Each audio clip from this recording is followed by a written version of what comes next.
I've been job hunting for a while. That evening, I received a call from an agency asking if I could work that same night. At first, I hesitated. I wasn't prepared.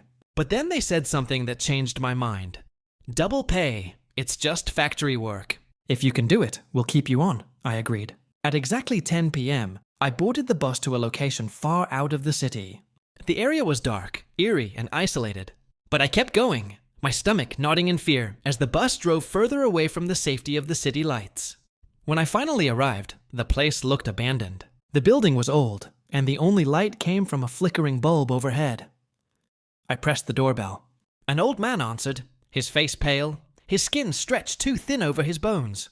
He stared at me for a long moment, then simply said, "You gonna come in?" I didn't want to, but the promise of double pay kept me going. I stepped inside. It was pitch dark. I could barely make out his figure as he spoke again. "This way," he said, his voice low, almost hollow. I followed, barely able to see where I was going. When he opened the door, I froze. Inside was a morgue, rows of tables covered in sheets. Lifeless bodies, some of them looked so recent, and some so old that the skin was almost decaying.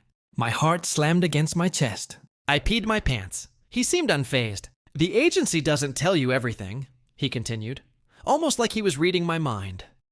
"Most people don't want the night shift, but if you can handle it, they'll keep you on."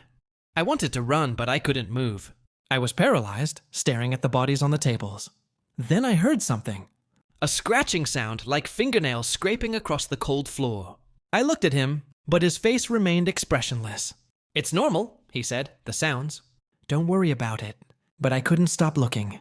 The scratching grew louder, closer. Suddenly, one of the sheets twitched. I saw it. A hand, pale and cold, emerging from under the cloth. I screamed. Tears flooded my eyes. "I want to go home. Please, I want to go home." The old man stepped closer. He put a cold hand on my shoulder, and his voice dropped to a whisper. "You don't want to go outside," he said, his tone almost reassuring. "I promise you it's better to stay in here than to go out there. This is the time they roam around." I didn't understand what he meant at first, but then I heard it. A low guttural growl from the hallway beyond. The walls seemed to shake. It wasn't human. He continued, they come out when it's dark. The ones you see on the tables, they're not the only ones. Out there they don't sleep, they hunt. The air felt suffocating as I stared at the door, hearing faint whispers and slow footsteps approaching. My heart pounded in my chest. And then, from behind the door, I saw something, shadows moving slow.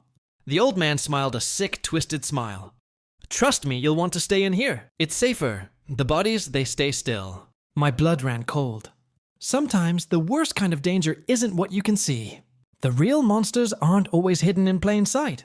Trust your instincts and ask yourself, what's worse? Facing the unknown or staying where you know it's safe? And if you want more chilling stories, hit that like button and subscribe.